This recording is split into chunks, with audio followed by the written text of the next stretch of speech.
One day we're coming on the gas mask drill, you're all disoriented and everything. And they say, get in the classroom now. So we thought we were in trouble. We go into the classroom, on the television was 9/11 happening. So I'll never forget thinking, this is real. I'm going to go serve with the Marines in the Combat Assault Battalion in Okinawa, Japan, as an active duty Navy chaplain. And I started praying. I was wondering, what did God have in store for me? I'm Father Joe Coffey. I'm a Catholic priest. I'm a lieutenant commander and a chaplain in the United States Navy. There are two ways to become a Navy chaplain.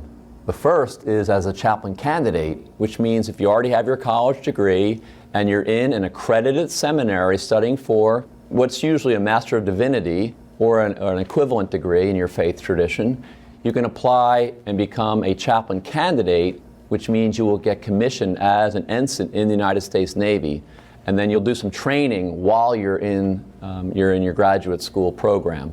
The second way is if you're already a religious clergy person, Catholic, Protestant, Jewish, Orthodox, Muslim, Buddhist, and you have the approval of the endorsing agent, which in my case would be our local bishop, you apply for the program, and then if you get accepted, you go off to Officer Development School up in Newport, Rhode Island, where you learn the basics of becoming a naval officer. And then you go down to Fort Jackson, South Carolina, which is where the actual Navy Chaplain School is. And for 7 weeks, you learn how to be a Navy chaplain, and it is great fun. One of our slogans in the Navy Chaplain Corps is we provide for our own, we facilitate for others, and we care for all, but we also advise the command. What that means is, as a priest, I'll say Mass for the troops, hear confessions, that kind of thing, but we also facilitate for others of other faith groups. So we make sure that others have a place and a time where they can worship in the way they see fit, because we really take it seriously, the free exercise of religion that's so dear to all of us as Americans. In the early days of the war in Iraq, there was a time when there was a tremendous amount of tension in a local village among the Marines and the locals. The chaplain said to the commander, "Sir, have the Marines hand out water." The Marines started handing out bottles of water, and instantly the tension just lowered dramatically.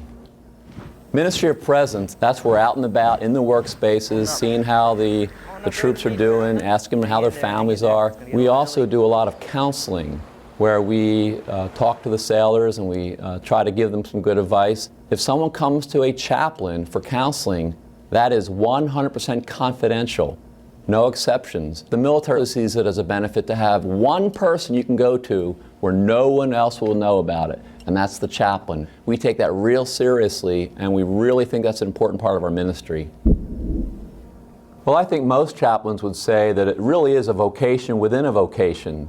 The first vocation is being called to serve, but then it's also a call to serve as a naval officer.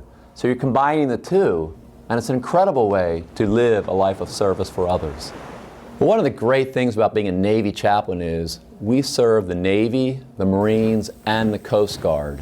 So you have an incredible variety of possible assignments around the world, serving on ships, serving on bases, serving in hospitals, serving out in the field. The great variety of ministry is fantastic. You just can't find that in the civilian world. We have, in the Navy Chaplain Corps, there's over 100 different denominations that are represented. And you really learn how to work with people of other faith groups and also caring for people without any faith. I've always loved water sports, whether it's swimming in the ocean or kayaking or outrigger paddling. I've been able to go to Tanzania and climb Mount Kilimanjaro. I've had a lot of great experiences in the outdoors, being a Navy chaplain. My first piece of advice would be to pray.